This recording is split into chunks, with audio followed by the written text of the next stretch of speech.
my cousin had just committed suicide and that he was like kind of hiding behind a tree. Oh, I do remember that one. Yeah. How is he doing? I'm going to ask Nava. Nava, can you share with us how brain? There is a whole lot from what I'm hearing her say, and she has me feel it. I can feel this just like open up. And I don't know if we talked a little bit about when we crossed, if we need to do a little work, there's something, some people call it spirit school. He's particularly with Nava's help, actually, is Yeah. what she's saying, is she's been able to help him it's almost like shedding, like this how it feels, like there's like this cloak kind of thing, and he does this and like sheds this cloak of what I'm hearing her say, shame. We would consider it shame. When he crossed, he brought like the shame, if you will, with him, Mhm. and then even continually, and I'll say continually, but it's like in a really short span of human time, continually judged himself and didn't feel like he, like that's why he hid that day, kind of a thing. Yeah. However, he's had some time and her help, as well as other people that you all are connected to.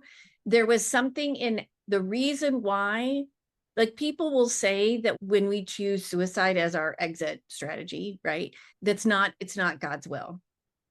Not necessarily true. He had to go through suicide in this incarnation in an effort to not only learn for his own soul's growth so that when he comes back around again, he knows what the option means. He knows like the depth of it. He also knows that there's potentially another way, but he would not have known that if he hadn't done that.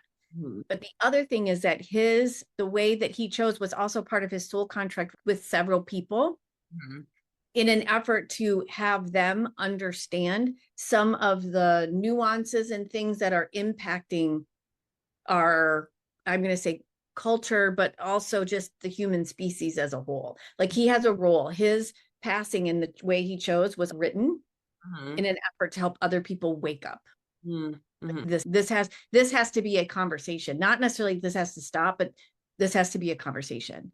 And Yeah. so does that make sense? Yeah, he definitely was trying to reach out for help and he ended up checking himself into like a rehabilitation center and then he committed suicide there.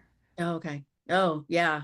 So Wild. even there, yeah, even there, a deeper conversation. Even the people that are like, he was trying to do what he felt was best, and yet there was still what type of support. But even then, it's not even support within the facility, it's still support around the family, is what Nava is saying. And or not family. I mean, like not his biological family, but also chosen family, if you will. What Nava is saying is it's not like, oh, you go into a facility and therefore you are cured or whatever it may be.